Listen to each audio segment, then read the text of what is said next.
चलिए हम लोग बायोलॉजी कक्षा 11 की शुरुआत करते हैं। पहला चैप्टर जैसा कि आपको मालूम होगा सजीव जगत, बायोलॉजी का फर्स्ट चैप्टर है सजीव जगत, जिसको हम अंग्रेजी में कहेंगे लिविंग वर्ल्ड। हमारे दुनिया में आपको पता है संसार में दो ही होते हैं, कुछ चीज़ें निर्जीव होंगी और कुछ सजीव होंगे। अब बात आती है कि हमें बायोलॉजी के अंतर्गत क्या पढ़ना है। आपको ये भी बता दें संसार के अंदर जो दो संसाधन हैं, एक सजीव और दूसरा निर्जीव। सजीव का अध्ययन हम बायोलॉजी में करेंगे और निर्जीव का फिजिक्स में करेंगे। अब सजीव का जगत बहुत ही बड़ा है, उसमें कुछ छोटे जीव हैं, कुछ जलीय हैं, कुछ उड़ने वाले हैं, कुछ रेंगने वाले हैं, कुछ चलने वाले हैं, तो सबको हम एक साथ तो पढ़ नहीं सकते। इस कारण से बायोलॉजी के इस चैप्टर में सजीव जगत का जो भी हम अध्ययन करेंगे, आगे फिर हमारी एक टॉपिक आएगी टैक्सोनॉमी, जिसको हम वर्गीकी या वर्गीकरण विज्ञान कहते हैं। फिलहाल हम इसमें पहले चर्चा कर लेते हैं कि हमारी बायोलॉजी है क्या, क्योंकि अभी हम बायोलॉजी का शुरुआत करते हैं। तो आपको बता दें कि बायोलॉजी आपको स्पेलिंग दिखाई दे रही होगी, ये शब्द कहाँ से आया होगा या कैसे बना होगा। तो बायोलॉजी दो शब्दों से मिल के बना है, एक है बायोस और दूसरा है लोगस। ये सब लैटिन भाषा के वर्ड हैं। हम अपनी भाषा में अगर समझें तो बायोस का मतलब होता है लाइफ। क्या मतलब होता है? लाइफ। और लोगोस का मतलब होता है स्टडी। मतलब यहाँ से एक परिभाषा हमें मिलती है इसकी स्पेलिंग से। बायोलॉजी की जो स्पेलिंग है अगर हम देखें तो बायो प्लस लॉजी, ये दो शब्द होते हैं, बट ये दोनों शब्द हमको लैटिन भाषा के बायोस और लोगस से प्राप्त हुए हैं। इसका नामकरण सबसे पहले लैमार्क और ट्रेवेरेनस ने सन 1802 में किया था। मतलब ये कि आज के बहुत साल पहले भी बहुत लोग इस बात पे चर्चा किए होंगे, बहुत सारे जीव थे।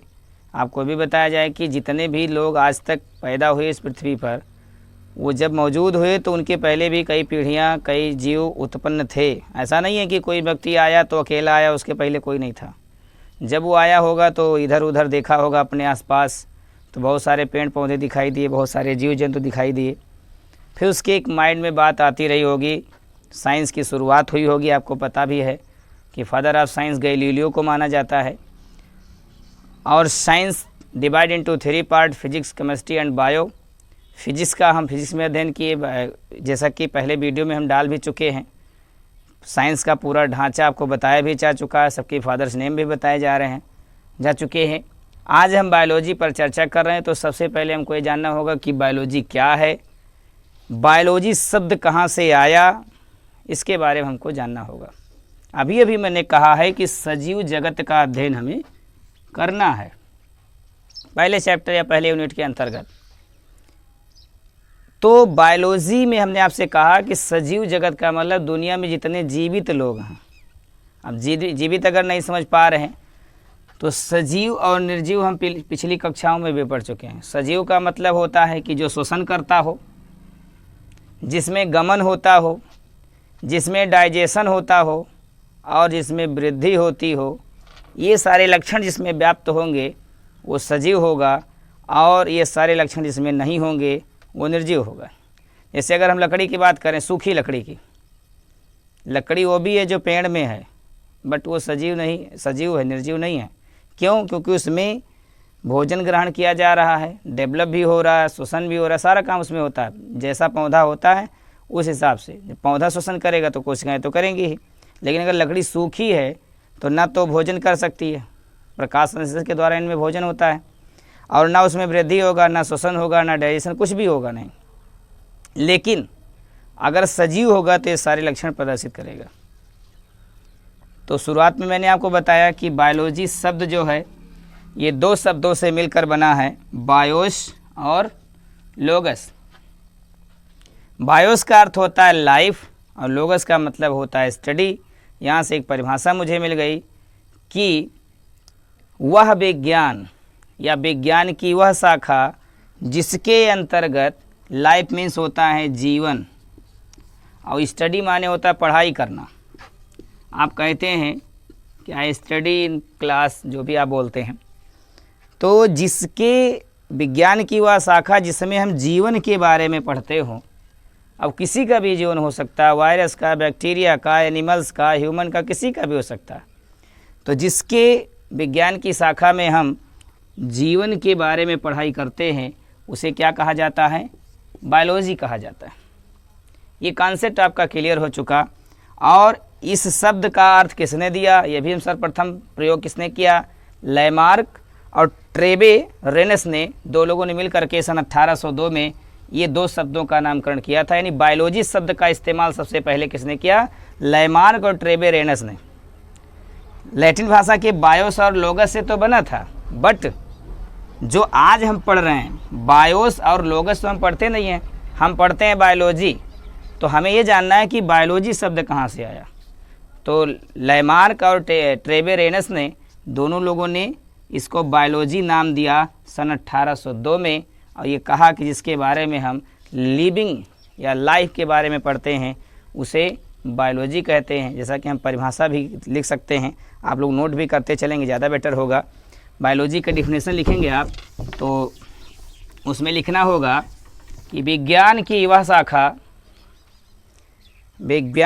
शाखा जिसके अंतर्गत सजीवों का अध्ययन किया जाता है।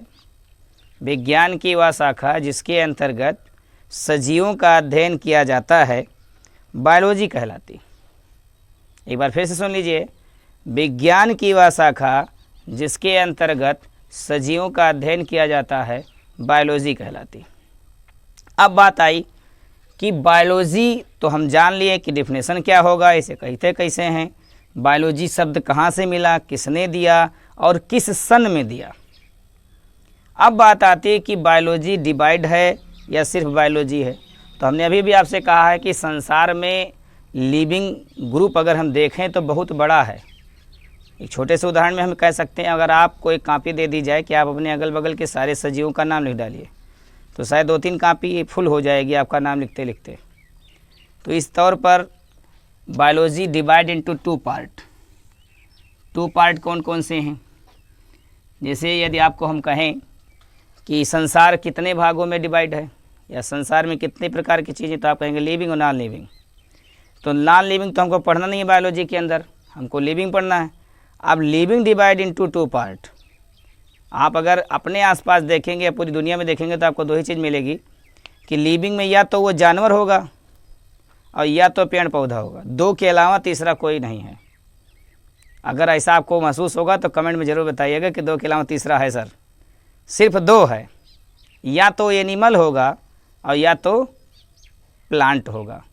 अब एनिमल में आप अगर सोच रहे हो कि सिर्फ कुत्ता, बिल्ली, गाय, भैंस यही एनिमल है, तो ये आपकी भूल है। एनिमल्स हम भी हैं, बस थोड़ा सा हम एक्टिव, मॉडर्न और होशियार एनिमल हैं, बस फ़र्क इतनी बात की है। तो डिवाइड इनटू 2 पार्ट हमने कहा ना कि लिविंग में 2 ही चीज़ें होती, या तो वो कोई जानवर होगा और या तो कोई प्लांट होगा। तो जानवरों का अध्ययन, जंतुओं का अध्ययन जिसमें हम करेंगे उसको हम जूलॉजी कहते हैं। क्या कहते हैं? जूलॉजी कहते हैं। और जिसमें हम पेड़ पौधों या प्लांट का अध्ययन करेंगे उसे बॉटनी कहेंगे। अब देखिए, हमें लाइफ के बारे में, सजीवों के बारे में जिसमें अध्ययन किया जाएगा वो हमारा जीव विज्ञान होगा। अब जीव विज्ञान में 2 चीज़ें आ रही हैं, एक आ रहा है एनिमल्स और एक आ रहा है वनस्पति। तो इसी नाते इसको 2 भागों में बांट दिया गया कि हमको अगर एनिमल्स के बारे में अध्ययन करना है तो हम जूलॉजी की बुक उठाएंगे। अब तो खैर आप लोगों की बुकें एक ही में हैं NCERT सिलेबस के अनुसार, लेकिन पहले जो भी किताबें होती थी, जैसे जूलॉजी की किताबें डॉक्टर MS गुप्ता की आती थी और बॉटनी की MP कौशिक की आती थी, तो बॉटनी अलग हुआ करता था। अगर आप आगे भी पढ़ाई ग्रेजुएशन की करेंगे उसमें भी आपको जूलॉजी एंड बॉटनी 2 सब्जेक्ट के रूप में मिलेगा। कि हमको बॉटनी का अध्ययन करना है तो हम बॉटनी, मतलब अगर पेड़ पौधा पढ़ना है तो बॉटनी खोलेंगे, अगर जीव जंतु पढ़ना है तो हम जूलॉजी खोलेंगे। और जूलॉजी को अगर हिंदी में हम आप कहें तो जंतु या प्राणी विज्ञान कहते हैं इसको। जूलॉजी को हिंदी में कहते हैं जंतु या प्राणी विज्ञान, और बॉटनी को कहते हैं वनस्पति विज्ञान। अभी हम आपको बता दें कि हम लोग बायोलॉजी का बेसिक स्ट्रक्चर पढ़ रहे हैं, अभी हम चैप्टर में प्रवेश नहीं कर रहे हैं, लेकिन पहले बेसिक स्ट्रक्चर जानना हमको बहुत ज़रूरी होगा। अब ये चीज़ आपको समझ में आ गई कि बायोलॉजी क्या है, बायोलॉजी का डेफिनेशन क्या है, बायोलॉजी शब्द कहाँ से आया, किस सन में आया, और बायोलॉजी कितने भागों में डिवाइड है। तो ये पता हो गया, 2 भागों में डिवाइड है। कौन है? Zoology and botany. तो आप किताब में भी आपके जितने भी चैप्टर हैं सिलेबस में, जो भी अगर आपको अध्ययन करना है पेड़ पौधे का, जिस चैप्टर में पेड़ पौधे की चर्चा होगी वो समझ लीजिए बॉटनी का चैप्टर है, जिसमें जीव जंतु किसी भी, हो सकता है वो बैक्टीरिया ही हो सकता है वो कोई भी जानवर हो, तो वो आपका अध्ययन जूलॉजी के अंदर किया जाएगा। फादर नेम भी बता दें आपको, जूलॉजी का फादर कहा जाता है किसको? अरस्तु को। बायोलॉजी के भी फादर, ध्यान दीजिएगा, मैंने कहा कि बायोलॉजी शब्द का इस्तेमाल लाइमार्क और ट्रेबेनियस ने किया है, ना कि उनको इसका फादर कहा जाता है। उन्होंने सिर्फ इसका नामकरण किया था, लाइमार्क और टेबेरेनस ने, लेकिन फादर ऑफ बायोलॉजी कहा जाता है अरस्तु को, और अरस्तु ने भी इसके बारे में भी अध्ययन किया था। इस नाते जूलॉजी के फादर भी अरस्तु ही कहे जाते हैं, और बॉटनी के फादर कहे जाते हैं थियोफ्रस्टस। अब इतनी बातें हम जान लिए हैं। आगे के टॉपिक में अगर हम पढ़ेंगे तो आगे की टॉपिक हमारी आती है कि जूलॉजी की परिभाषा क्या होगी। हमने कह दिया कि biology divide into 2 part, zoology and botany. तो आपको कहना होगा कि जीव विज्ञान की वह शाखा, नोट करते चलिएगा, जीव विज्ञान की वह शाखा जिसके अंतर्गत, जीव विज्ञान की मतलब आपको दिखाई दे इसकी शाखा, ये तो साइंस की शाखा है, बायोलॉजी जो है साइंस की शाखा है, बट इसकी जो शाखा होगी यानी जीव विज्ञान की वह शाखा जिसके अंतर्गत हम जीव जंतुओं का अध्ययन करते हैं, जंतु या प्राणी विज्ञान कहलाता है। एक बार फिर से सुनेंगे, जीव विज्ञान की वह शाखा जिसके अंतर्गत जंतु या पेड़ पौधों, जीव विज्ञान की वह शाखा जिसके अंतर्गत हम जंतु या सूक्ष्म जीव जो भी का अध्ययन करते हैं, जूलॉजी या जंतु विज्ञान या प्राणी विज्ञान कहलाता है।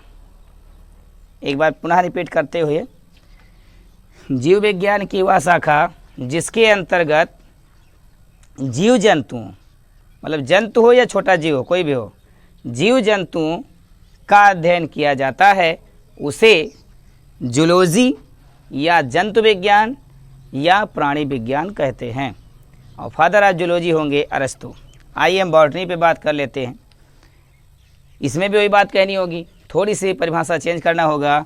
जीव विज्ञान की वह शाखा, जीव विज्ञान की वह शाखा जिसके अंतर्गत, जीव विज्ञान की वह शाखा जिसके अंतर्गत पेड़ पौधों का अध्ययन किया जाता है, पेड़ पौधों का अध्ययन किया जाता है, उसे बॉटनी या हिंदी में वनस्पति विज्ञान कहते हैं।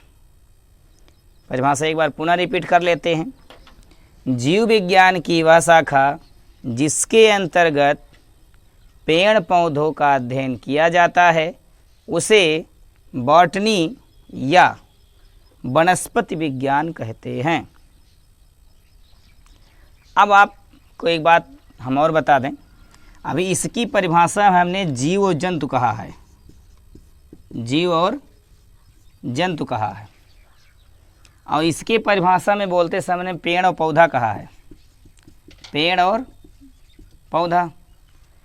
तो आपके दिमाग में बात आई होगी कि जीव और जंतु, पेड़ और पौधा एक नहीं कह सकते थे। ये आपके मन में प्रश्न उठना चाहिए, अगर नहीं उठा है तो अब उठ जाना चाहिए। जीव क्या है और जंतु क्या है, एक सरल भाषा में आपको हम बताने की कोशिश करते हैं। जो आपको आँख से दिख जाए वो जंतु, और जो आँख से ना दिखे वो जीव। दिमाग में बैठा लीजिए, जो आपको आँख से दिखता हो वो जंतु, और जो आँख से ना दिखता हो जीव। जैसे हम बैक्टीरिया नहीं देख सकते, हम वायरस नहीं देख सकते आँख से अपने, ऐसा नहीं कि बिल्कुल नहीं देख सकते, आँख से नहीं देख सकते। आप सूक्ष्मदर्शी देखेंगे तो दिख जाएगा, ये भी दिखेगा।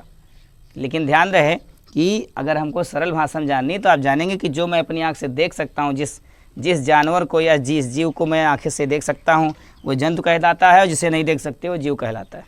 अब आ जाते हैं इसके परिभाषा। दो बात हमने की, पेड़ और पौधा।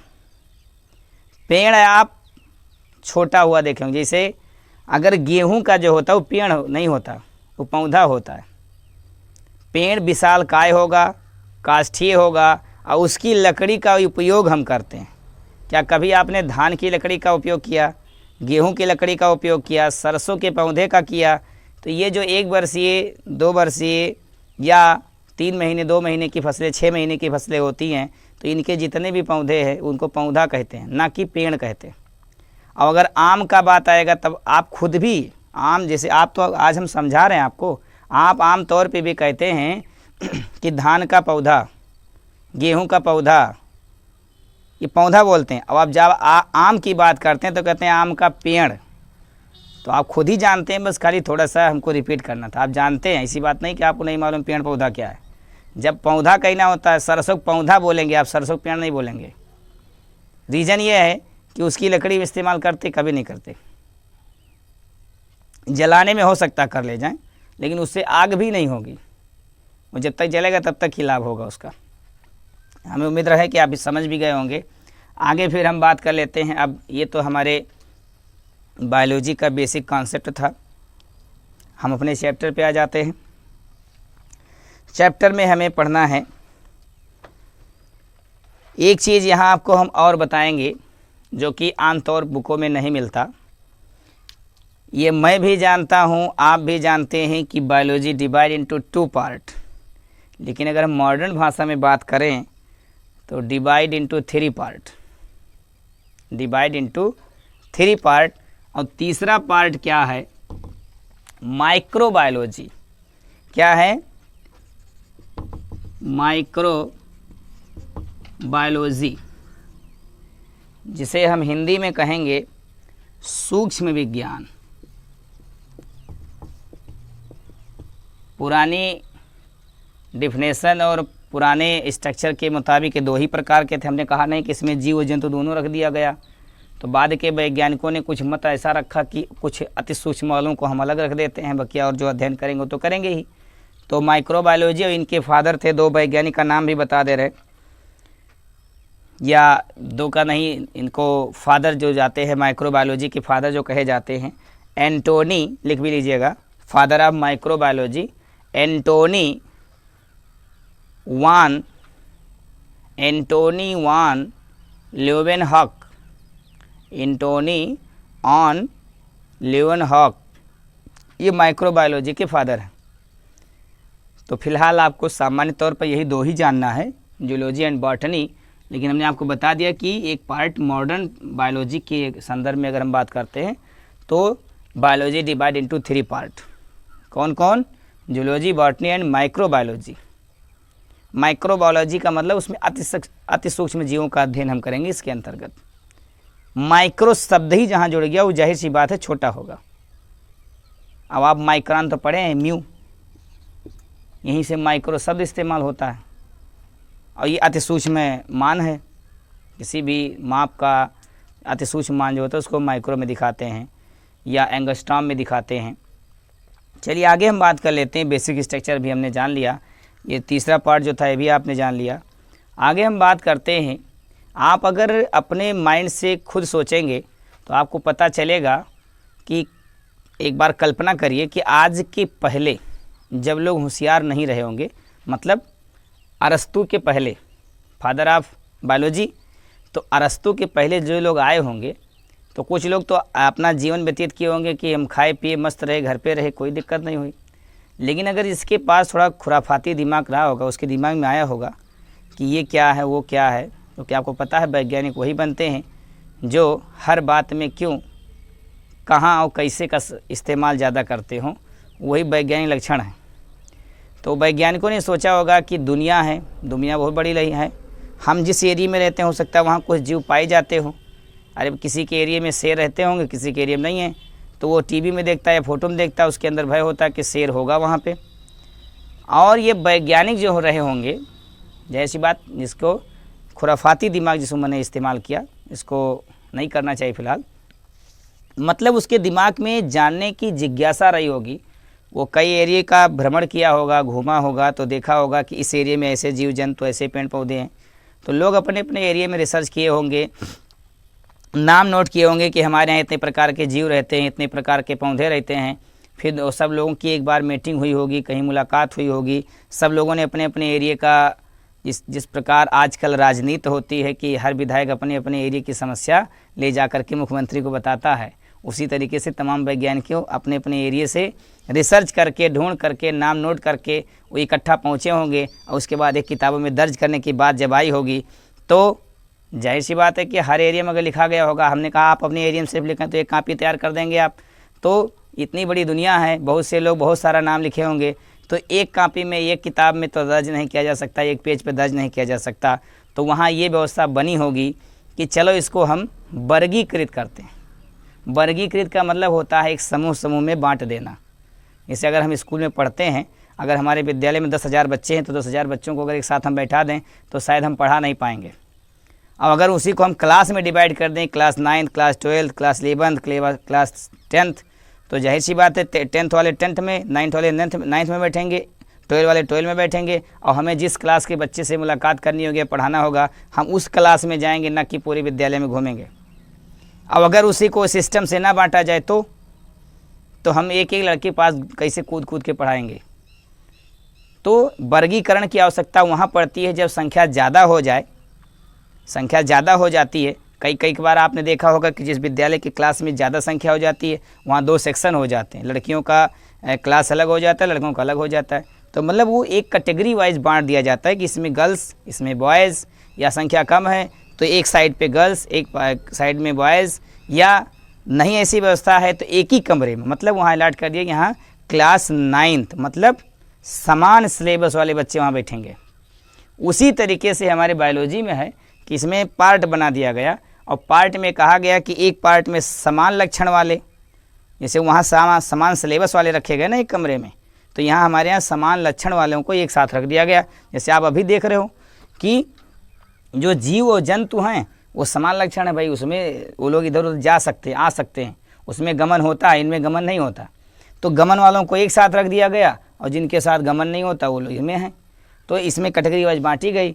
तो कैटेगरी की आवश्यकता कब पड़ती है, ये मैंने आपको बताया कि किसी भी बड़े ढांचे को, या बहुत बड़ी जानकारी को, या बहुत बड़ी संख्या को एक सिस्टम में, एक समूह में रखने की प्रक्रिया जो है वो वर्गीकरण कहलाती है। फिलहाल आप परिभाषा भी लिख लीजिए। आगे हम बात करते हैं वर्ग की, जिसको अंग्रेजी में हम कहते हैं टैक्सोनॉमी। आप हेडिंग डालते रहिएगा, टैक्सोनॉमी, टैक्सोनॉमी जिसको हम कहते हैं हिंदी में वर्ग की। आपको स्पष्ट दिखाई दे रहा होगा। अब वर्ग की क्या है, आपको बता दें कि वर्ग की से पहले हमें वर्गीकरण जानना होगा। हम डायरेक्टली टैक्सोनॉमी नहीं जान सकते। क्यों नहीं जान सकते?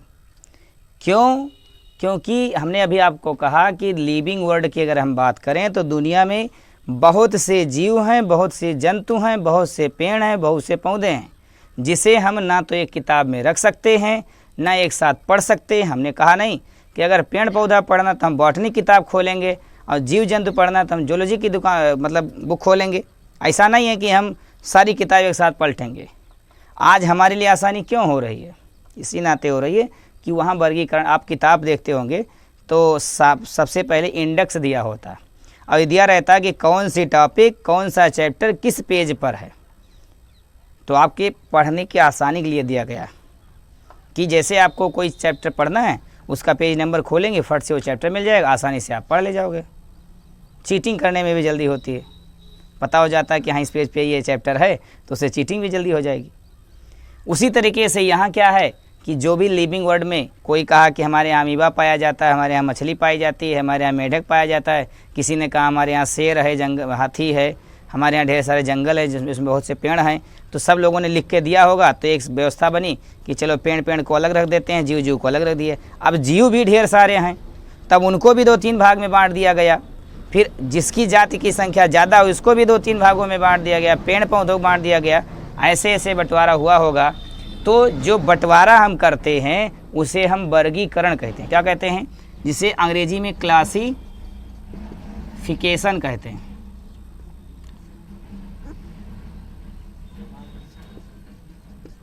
क्लासिफिकेशन और हिंदी में वर्गीकरण, ये दोनों दो बातें हैं, बट एक सिक्के के दो पहलू हैं। इसके बगैर ये नहीं, इसके बगैर ये नहीं। रीज़न क्या है? रीज़न ये है कि समान लक्षणों या समान व्यवहार वाले जीव जंतु या पेड़ पौधों को एक एक कैटेगरी में रखना वर्गीकरण कहलाता है। और विज्ञान की वह शाखा जिसके अंतर्गत हम वर्गीकरण का अध्ययन करते हैं वर्ग की कहलाता है। मतलब ये कि किसी जीव जंतु पेड़ पौधे को अगर हम कैटेगरी वाइज बांट रहे हैं तो वो जो प्रोसेस है वो क्या कहलाता है? वर्गीकरण। और इस वर्गीकरण का हम जिसमें अध्ययन करते हैं वो वर्ग की कहलाता है। मतलब ये कि ये एक समूह का नाम है और ये समूह का पहला स्टेप है, एक कड़ी है। जिस प्रकार कि विज्ञान मतलब 3, हम आपसे कहें विज्ञान तो आप फट से समझ जाते हैं कि विज्ञान मतलब 3, फिजिक्स केमिस्ट्री एंड बायो। या कोई दुकान पे चप्पल लेने जाता तो कहता चप्पल चाहिए, नहीं कहता 2 चाहिए।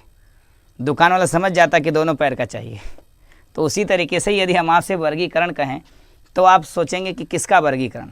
लेकिन अगर हम टैक्सानॉमी कह दिए तो आप समझ गए कि हाँ वर्गीकरण के बारे में बात कर रहे हैं। ये आप तुरंत समझ जाएंगे, जैसे टैक्सानॉमी कहा गया तुरंत समझ जाएंगे वर्गीकरण के बारे में बात हो रही है।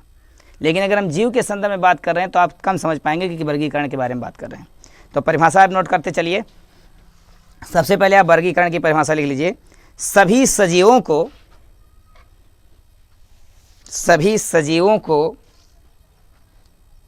उनकी समानताओं एवं विषमताओं, मतलब समानता भी हो सकती है और विषमता भी हो सकती है। सभी सजीवों को उनकी समानताओं एवं विषमताओं के आधार पर अलग अलग समूहों में बांटना वर्गीकरण कहलाता है या क्लासिफिकेशन कहलाता है। एक बार पुनः हम रिपीट कर देते हैं। सभी सजीवों को उनकी समानताओं एवं विषमताओं के आधार पर उन्हें अलग अलग समूहों में रखना वर्गीकरण कहलाता है। अब आप टैक्सानॉमी की परिभाषा लिख लीजिए। टैक्सानॉमी क्या होगा? जीव विज्ञान की वह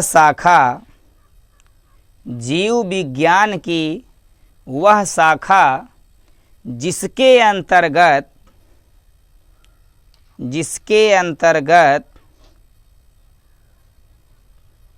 जीवों का वर्गीकरण किया जाता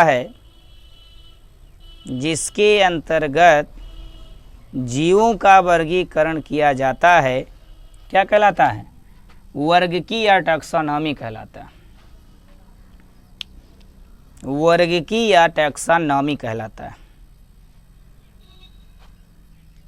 अब यहाँ तक हम पहुँच गए कि बायोलॉजी का प्रारंभ हुआ होगा, बायोलॉजी के बारे में लोग सोचे होंगे, चर्चा हुई होगी, उस पर डिस्कशन हुआ होगा, परीक्षण हुआ होगा, भ्रमण हुआ होगा, बहुत कुछ हुआ होगा। उसके बाद ये बात आई होगी कि हम कैटेगरी वाइज सबको बांट देते हैं। जैसे आज आप पढ़ते हैं कि प्रोटोजोआ में हम एक कोशिकीय जीव का अध्ययन कर लेते हैं, या हम आर्थ्रोपोडा जितने कीड़े मकोड़े उसको पढ़ लेते हैं। तो आज कैटेगरी अलर्ट हो गई है कि आर्थ्रोपोडा मतलब सारे कीड़े मकोड़े आ गए उसमें। आज हम जान लेते हैं कि प्रोटोजोआ मतलब एक कोशिकीय आ गए। अगर हम बैक्टीरियोलॉजी की बात करते हैं तो समझ जाते हैं आप कि बैक्टीरिया के बारे में बात कर रहे हैं ये। आप इस नाते जान जाते हैं कि वर्गीकरण हो चुका है। नहीं तो अगर हम पूछते तो आप सोचते कि इतनी मोटी किताब, इतना लिखा है, इसमें हम कहाँ खो जाएं। तो वर्गीकरण इसी नाते किया गया कि हम आसानी से समान गुणों वाले जीवों को या पौधों को हम पढ़ सकें। इसे हमने कहा पौधा, पौधे में उनको रख दिया गया है जो जिस पे लकड़ी नहीं होती, या पौधे छोटे होते हैं, या वो कम समय की उम्र वाले पौधे होते हैं। और कुछ कुछ पौधे हैं विशालकाय हैं, जैसे साखू है, जैसे बरगद है, पीपल का पेड़ है, ये सब बहुत विशालकाय होते हैं और इनकी उम्र भी काफ़ी बड़ी होती है, काफ़ी ज़्यादा उम्र के होते हैं।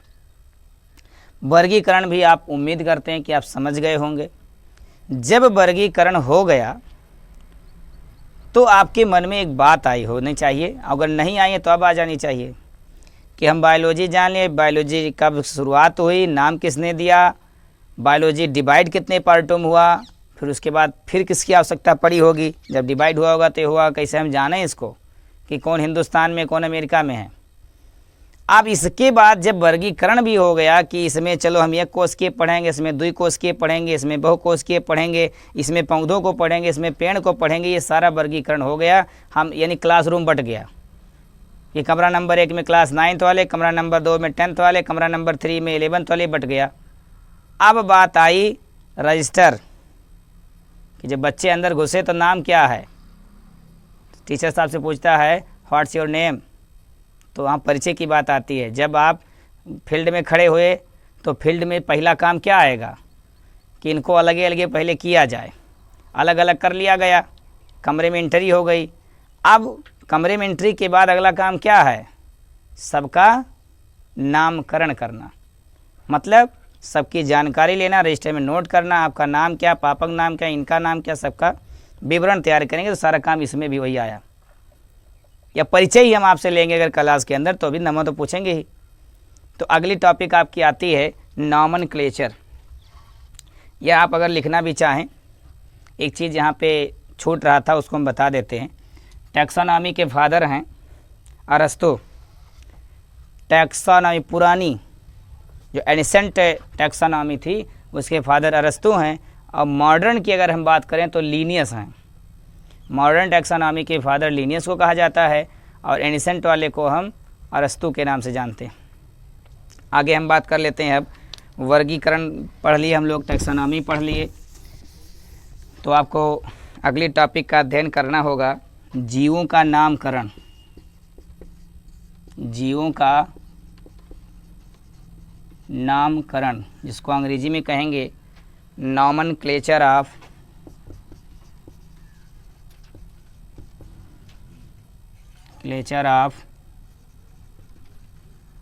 एनिमल्स। नॉमेनक्लेचर ऑफ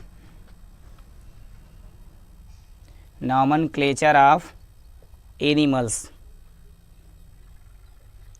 तो ये वादा हम अधूरा रखेंगे। इस टॉपिक का अध्ययन हम फिर अगली वीडियो में करेंगे। तब तक के लिए आप मेरा वेट करिए और हम आपके लिए तैयारी करें। तब तक के लिए धन्यवाद।